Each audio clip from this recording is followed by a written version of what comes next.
ఐవీఎఫ్తో pregnancy రావడం ఒక వంతు అయితే వచ్చిన ప్రెగ్నెన్సీని డెలివరీ వరకు నిలపడం మరో వంతు. పేరు మమత. నేను ఇదివరకు 3 సంవత్సరాల క్రితం ఎక్కడెక్కడనో ఇదివరకు తిరిగిన. నా పెళ్ళై 19 సంవత్సరాలు. 19 సంవత్సరాలు ఎక్కడెక్కడనో తిరిగి నేను మేడం దగ్గరకు వచ్చిన 3 సంవత్సరాల క్రితం నాకు ఫస్ట్ సైకిల్లోనే కన్ఫర్మ్ అయింది 2 కమల పిల్లలు.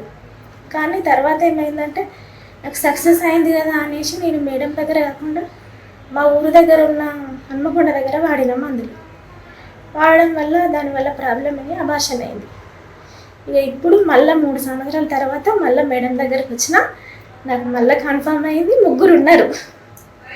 చాలా సంతోషంగా ఉన్నది మేడం.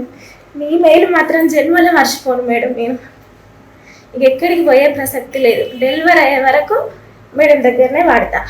దూరం అని భారంగా ఫీల్ అవ్వకుండా వచ్చే ప్రతి పేషెంట్కి ఐవీఎఫ్ ద్వారా వచ్చే ప్రెగ్నెన్సీకి ప్రత్యేకమైన మెడిసిన్ మరియు చికిత్సా విధానంతో డెలివరీ చేసి బిడ్డను అందించగలమంటున్నారు కరీంనగర్ డాక్టర్ పద్మజ గారు. 1 2 3 1 2 3 ఇట్లా బాగున్నాయి. 3 కూడా హార్ట్ బీట్ ఉంది.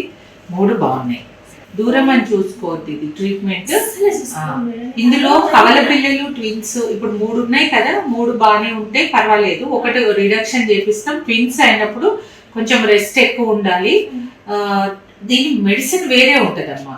నార్మల్ గా ఇంటి దగ్గర ప్రెగ్నెన్సీ వచ్చింది వేరు, ఇది వేరు. ఈ ఐవీఎఫ్ లో చాలా మందికి ప్రెగ్నెన్సీలు వస్తాయి. అవి డెలివరీ వరకు రావడమే చాలా కష్టం.